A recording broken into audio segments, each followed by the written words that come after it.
우리가 그동안 사순절 기간을 계속 지내왔고, 이제 한 주간이 지나면 이제 사순절 기간의 마지막이 되는 것입니다. 그래서 말씀을 오늘은 좀 새로운 측면에서 우리가 고난 주간을 바라보면서 예수님의 고난을 좀 우리가 다시 한번 상고하고자 이 말씀으로 함께 은혜를 나누고자 합니다. 오늘 사도 바울은 그 에베소 교인들에게 그 예수님의 죽으심을, 예수님이 우리를 위해서 이 땅에 오심을, 그것을 선포하는 과정에서 아주 귀한 말씀을 증거해서 이 말씀과 함께 우리가 고난주간 또한 예수님의 고난의 의미를 어떻게 받아들일 것인가 한번 생각해보는 귀한 시간들이 되기를 바랍니다. 우리가 살아가면서 많은 사람들을 만나게 됩니다. 만나는 사람들 중에는 아주 가깝게 지내는 사람도 있고, 또한 그저 그냥 알고만 지내는 사람도 있습니다. 우리가 처음부터 다 이렇게 가깝게 지낼 수는 없습니다. 만나고 또 만나고 그렇게 됨으로써 우리가 가까워지는 거고, 서로가 서로를 이해하게 되는 것입니다. 여기 계신 성도님들도 저하고 오래전에 알았던 분들도 있을 거고, 또 얼마 전에 알았던 분들도 있습니다. 어떤 분은 1년, 어떤 분은 2년, 어떤 분은 3년, 5년 이상 저하고 믿음 안에서 함께 교제했던 분들도 있습니다. 근데 우리나라 속담에 보면 가까이 있는 이웃 사촌이 먼 친척보다 낫다라는 말이 있습니다.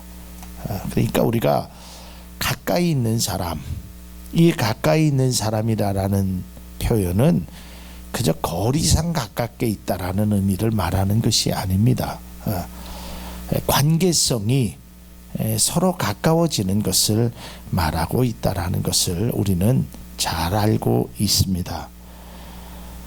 아무리 가까운 곳에 있어도 가깝게 느껴지지 않는 사람이 있는 반면에, 아무리 멀리 있어도 가깝게 느껴지는 사람이 있습니다. 저는 개인적으로 저와 아주 가깝게 살고 있는 사람이 있습니다. 그것은 저희 바로 옆집에 사는 사람입니다. 문 열고 나면 바로 옆집에, 제가 아파트에 살기 때문에 바로 옆집에 살고 있습니다. 아주 저하고 가장 가까운 곳에 살지만 나는 그 사람이 누군지, 뭘 하는 사람인지, 심지어는 얼굴도 잘 모릅니다. 마찬가지로 우리가 어떤 곳에 이렇게 가까운 데 있다고 해서 가까운 사이가 아니라, 우리의 마음이, 우리의 생각이 가까워질 수 있는, 다시 말해서 관계성이 가까워야 된다는 것을 우리는 알아야 하는 것입니다. 믿음의 사람도 하나님과 관계성에서 가까이 있어야 한다고 성경은 말씀하고 있습니다. 앞서 말씀드렸지만 이 가까운 데 있다라는 것은 거리적인 측면만 얘기하는 것이 아니라 실제적인 관계성에서 가까이 있어야 되는 것입니다. 요한복음 15장 5절에 예수님께서 이렇게 말씀합니다. 나는 포도나무요, 너희는 가지라. 그가 내 안에, 내가 그 안에 거하면 사람이 열매를 많이 맺나니 나를 떠나서는 너희가 아무것도 할 수 없습니다. 그러니까 나를 떠나지 말 것을 주님은 분명히 말씀합니다. 또한 야고보서 4장 8절 상반절에 보면 하나님을 가까이 하라, 그리하면 너희를 가까이 하시리라 라고 기록되어 있습니다. 뿐만 아니라 구약의 시편 73편 28절에도 하나님께 가까이 함이 내게 복이라, 내가 주 여호와를 나의 피난처로 삼아 주의 모든 행적을 전파하리이다 라고 말하고 있습니다. 우리가 하나님과 가까이, 또 우리가 믿음의 사람들과 가까이 가는 것이 믿음의 그리스도인의 참된 모습이 되는 것입니다. 근데 문제는 내가 가까이 가고 싶은데 내가 먼저 할 수 없는 일이 있습니다. 내가 만나고 싶은데 내가 만나고 싶다고 해서 다 만나지는 것이 아니라는 것입니다. 여러분, 만일에 여러분들이 대통령을 만나고 싶다고 해서 대통령과 좋은 관계를 유지하고 싶다고 해서 되는 것이 아니지 않습니까? 일단 그분이, 대통령이 나를 찾아와 주든지 나를 만나 주든지 나와의 관계가 가까워져야 되는 것입니다. 마찬가지로 믿음의 사람들도 우리가 하나님과 가까이 가기 위해서 우리 가로막힌 담이 있었다는 것입니다. 그것이 바로 이사야가 기록한 죄악의 담이었습니다. 그래서 하나님은 우리에게 너희들이 와야 되는데, 너희들을 받아들이기를 원하는데, 목마른 자들아 너희들을 향한 하나님의 그 사랑을 주시고 싶은데 우리가 갈 수가 없어요. 왜냐하면 죄를 지었기 때문에, 죄인이기 때문에 이 문제가 해결되지 않고는 갈 수 없단 말이에요. 그래서 하나님께서 독생자 예수 그리스도를 이 땅에 보내주신 것입니다. 그래서 하나님과 우리 사이가 오고 갈 수 있던 관계성의 회복을 시켜주기 위해서 예수 그리스도께서 십자가에 고난을 지셨다는 것입니다. 오늘 사도 바울은 생각해봐라. 네가 예전에 어떤 사람이었는지를 생각해봐라. 근데 제가 늘 좀 우리가 개역 개정판을 이 말씀을 보면 좀 이게 중요한 거는 와닿지 않습니다. 그래서 제가 새 번역을 가끔가다 이렇게 띄우는데, 여기서 생각해 보라라는 말보다는 기억해라, 영어로 하면 remember, 기억해라, 아니면 명심해라, 이 뜻이 더 강한 것입니다. 그냥 너 한번 생각해봐, 이것이 아니라 네가 예전에 어떤 사람이었는지를 한번 확실히 명심해봐라, 기억해봐라. 그러면서 오늘 사도 바울이 주님을 만나기 전에 우리들의 모습 7가지를 말합니다. 그 첫 번째는 육체로는 이방인이다.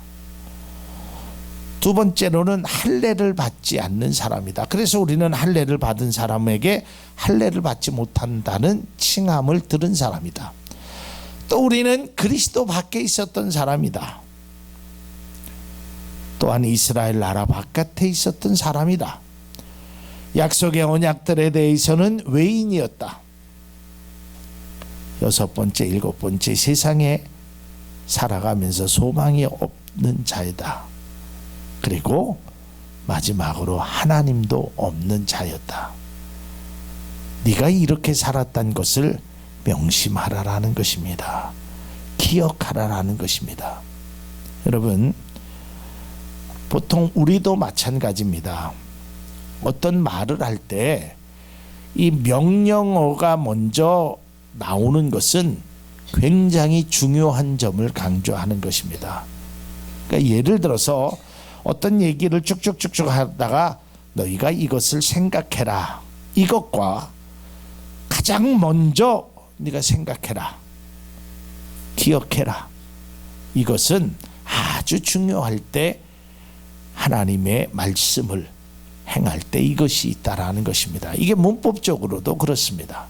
그러니까 오늘 사도 바울은 네가 기억해봐라, 네가 어떤 사람이었는지를. 너는 하나님도 없는 사람이요, 소망도 없었던 사람이요, 할례도 받지 않았던 사람이요, 나라 바깥에 있었던 사람이요, 육체로 이방인이었으며 너희들은 다 이렇게 살았던 자였다. 그랬던 너희들이 이제는 하나님과 가까워졌다. 하나님과 가까워졌다라는 겁니다.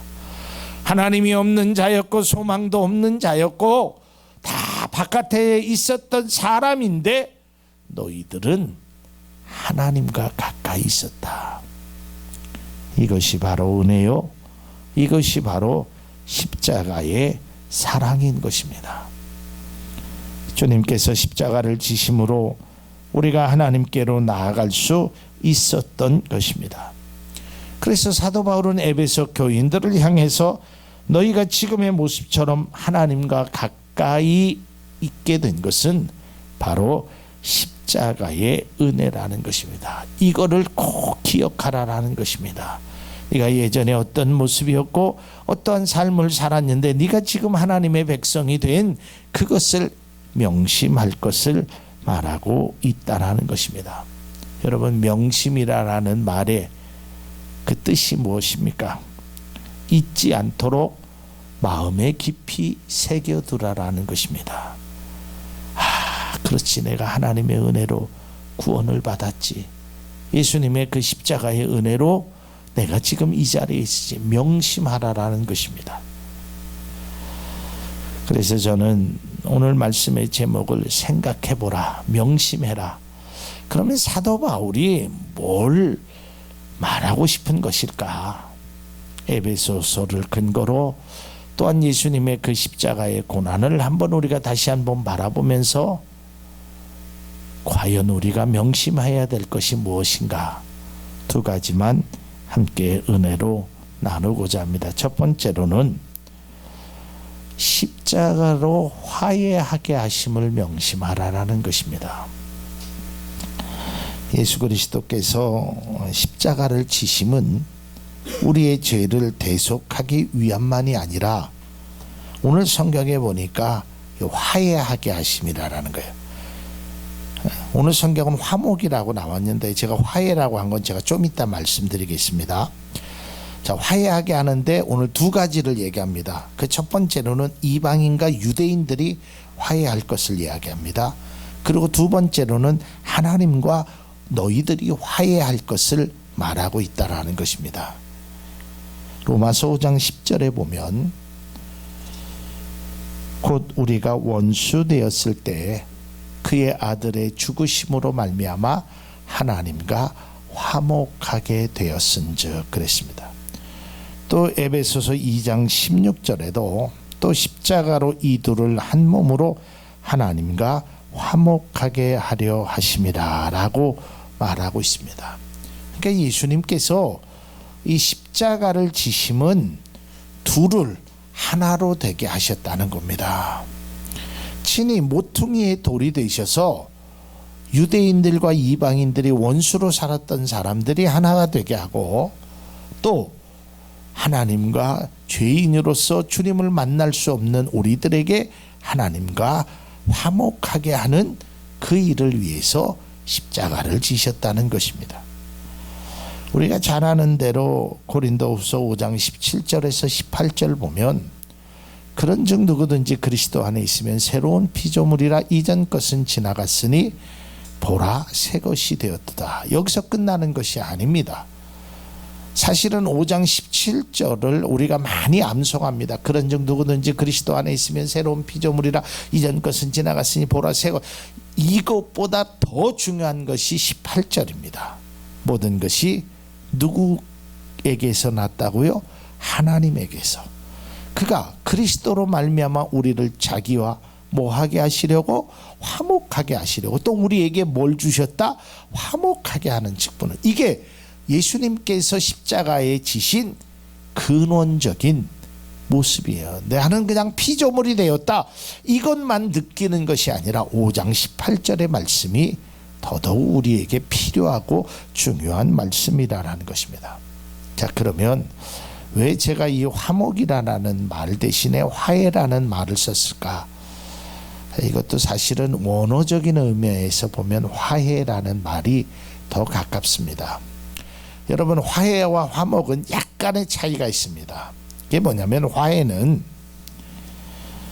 저는 한자를 잘 몰라서 제가 여기 좀 적어왔는데 화목할 화자에 풀해자입니다. 그러니까 화목한 관계가 되기 위해서 화해하고 그러니까 화목한 관계가 되기 위해서 풀어야 된다라는 겁니다. 이게 그 원어적인 의미로는 화해가 맞습니다. 그럼 화목은 왜냐면 이런 것입니다. 여러분, 화목하게 되기 위해서는 화해의 단계를 반드시 거쳐야 되는 것입니다. 여러분 한번 보세요. 여러분의 친구나 뭐 누가 주변의 사람들하고 관계가 어긋났어요. 그러면 야, 오늘부터 우리 화목하자 해서 이게 화목한 관계가 되는 것이 아니거든요. 제3자가 누군가가 뭐 어떠한 관계를 회복시켜 줄 수 있는, 야 친구들아 이리 와. 그래서 두 사람 화해하게 하고 화해의 악수를 하게 하고 어떤 관계성의 회복이 있은 후에 화목하게 되는 거 아니겠습니까? 가정에서도 마찬가지예요. 자녀들이 다 톡탁톡탁거리고 싸워요. 그러니까 엄마가 내일부터는 친하게 지내라 그런다고 해서 친하게 지내는 것이 아니잖아요. 어떤 관계성의 회복이 먼저 중요한 것이에요. 예수님은 우리의 관계성의 회복을 위해서, 다시 말해서 화해의 단계를 통해서 십자가를 지시고 그 화해를 통해서 우리가 화목으로 나아가는 것입니다. 그래서 예수님의 십자가의 지심을 알아야 된다는 것입니다. 그것은 유대인과 이방인들이 서로 원수처럼 생각했습니다. 여러분 요한복음에 기록되어 있던 것처럼 유대인들은 사마리아 땅으로 지나가지도 않았습니다. 또 유대인들은, 예수님도 그런 말씀하셨잖아요. 예수님이 뭐라고 말씀하셨어요? 개라고 취급하지 않았습니까? 수로보니게 여인이 왔을 때 자녀의 떡을 취하여 개들에게 줌이 마땅치 않다라고 말씀하시지 않았냐고요. 그러니까 유대인들과 이방인들은 이거는 섞일래야 섞일 수 없는 관계입니다. 근데 그런 관계에 있는 자들도 예수님께서 십자가의 고난을 통해서 서로 화해하고 화목해야 하는 관계를 만들어 주셨다는 것입니다. 또한 우리가 하나님 앞에 갈 수 없는 자였음에도 불구하고 하나님이 우리에게 예수 그리스도를 통해서 그 화해할 수 있는, 주님 앞에 나아갈 수 있는 것을 열어주셨다는 것입니다. 다시 말해서 화해를 통해 화목을 이루셨다는 것입니다. 여러분, 진정한 화해가 없이 이루어지는 화목은 무너질 수밖에 없습니다. 일시적인 화해, 일시적으로 그냥 겉모습만 화목하는 것이, 그것은 바른 것이 아니라는 것입니다. 임시 방편이 아니라 진정한 화해를, 그 통해서 진정한 화해를 통해 아름다운 화목을 이루게 하신 그 십자가의 그 주님의 고통을, 고난을, 그 희생을 기억하라라는 것입니다. 두 번째로 저는 말씀을 통해서 이런 생각을 가져보았습니다. 사도 바울이 말하는 게 네가 어떤 사람이냐가 아니라 어떻게 살아가야 하는 것인가를 기억하라라는 것입니다. 오늘 사도 바울은 7가지를 이야기합니다. 네가 과거에 이런 사람이었다. 그런데 그것에 관해서 별로 말씀하지 않습니다. 그게 그렇게 네가 과거에 어떤 사람이었느냐가 중요한 것이 아니라, 그러니까 다시 말해서 네가 너의 신분이 유대인이냐 이방인이냐, 네가 할례를 받았느냐 할례를 받지 않았느냐, 이런 것이 결코 중요한 것이 아니다라는 것이에요. 이미 그것은 예수 그리스도의 피를 통하여 이미 너희들이 이제 구원을 받았으니 이제는 어떻게 살아가야 하는 것인가를 기억해라라는 것입니다. 여러분, 우리가 예수님의 고난의 주간을 뭐 많게는 몇십 년 동안, 어떤 분은 평생 예수님의 고난의 주간을 예배를 드리신 분들도 있을 줄 압니다. 예수님의 고난주간 되면 십자가의 은혜를 생각하고 십자가의 사랑을 생각하고 십자가의 찬양을 드리고 또 일주일 동안 새벽에 기도를 하고 또한 고난주간에 금식을 하고 다 그것이 필요합니다.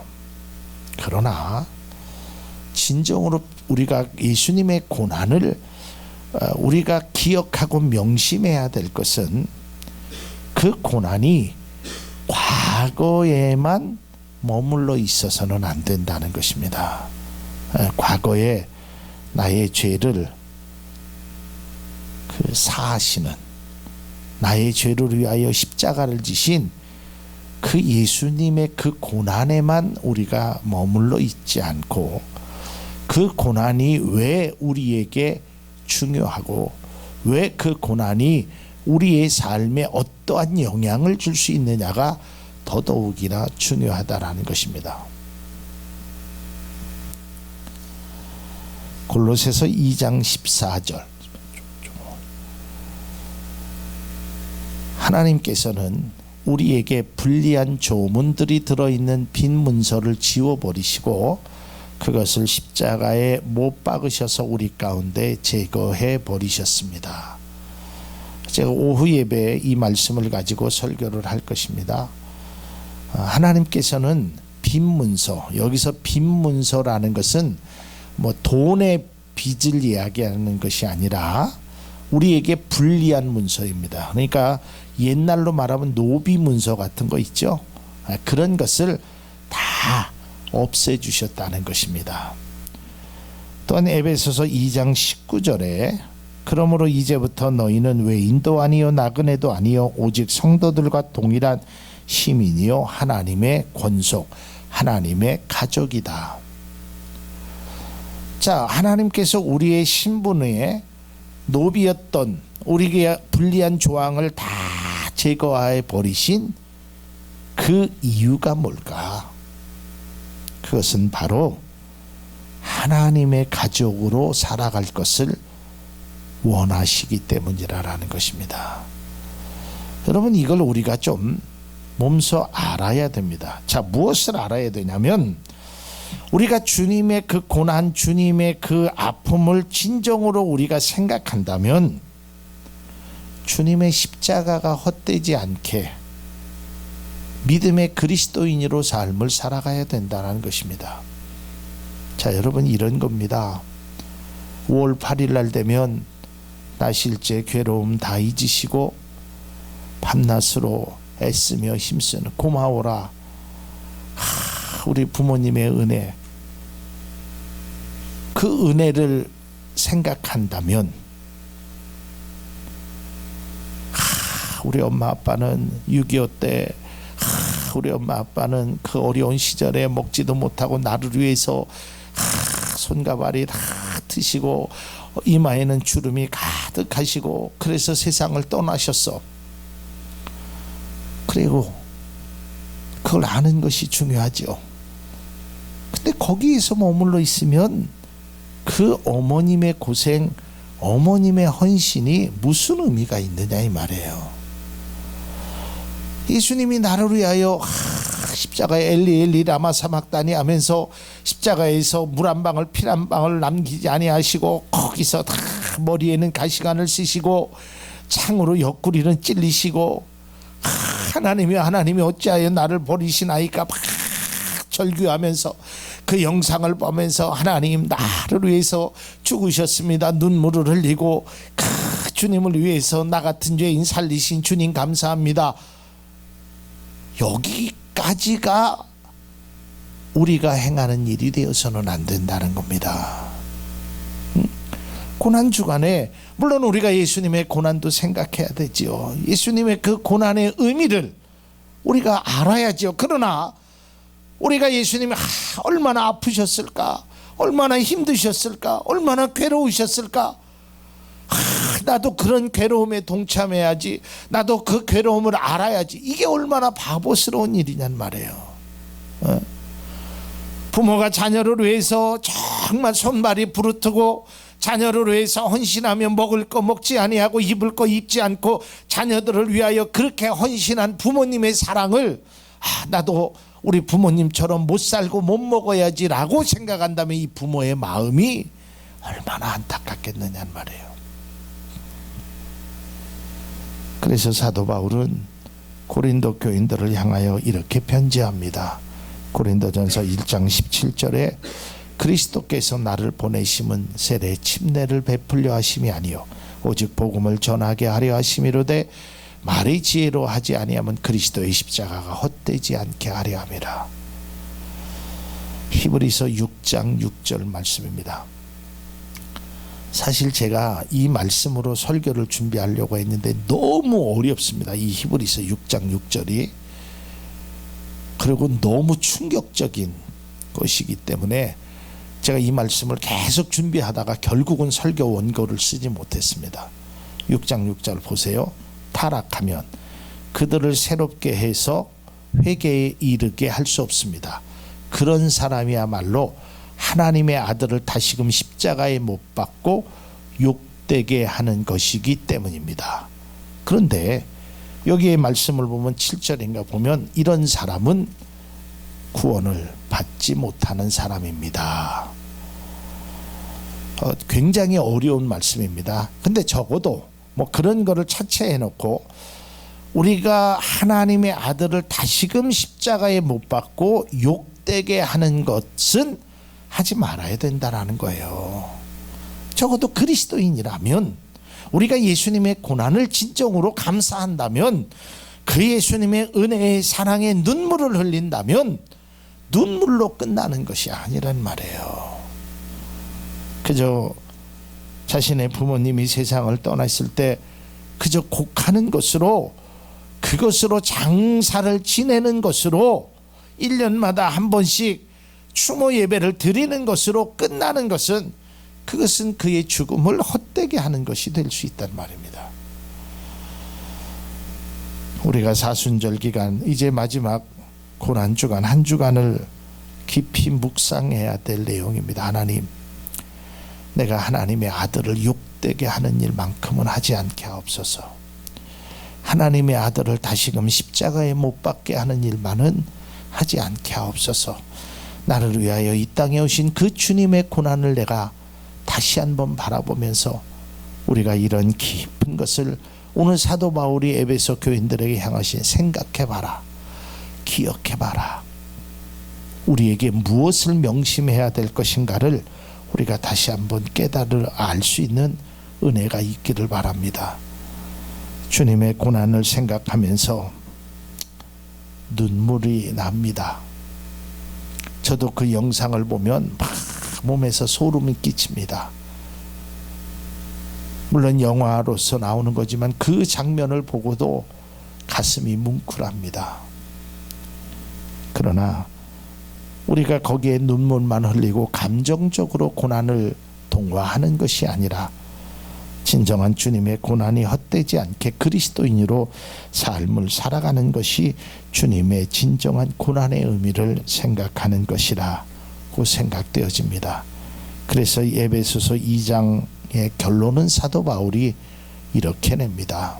여러분, 그리스도 안에서 여러분도 함께 세워져서 하나님의 성령으로 거하실 처소가 되십시오. 여러분들이 하나님의 성령으로 거하실 처소가 되십시오. 이게 사도 바울이 예수님의 고난을 에베소 교인들에게 행하신 결론의 말씀인 것입니다. 오늘 사도 바울은 강한 어조로 기억하십시오. 명심해야 합니다. 주님께서 왜 죽으셨으며 그 죽으심을 통해 구원받은 우리에게 진정 무엇을 행해야 될 것인가를 우리가 다시 한번 명심하는, 또 그래서 그것을 마음 가운데 깊이 새기며 이 고난주간에 또한 그 주님의 부활하심을 또 우리가 평생을 살아가면서 믿음 안에서 이것을 깊이 생각하는 우리 모두가 될 수 있기를 바랍니다.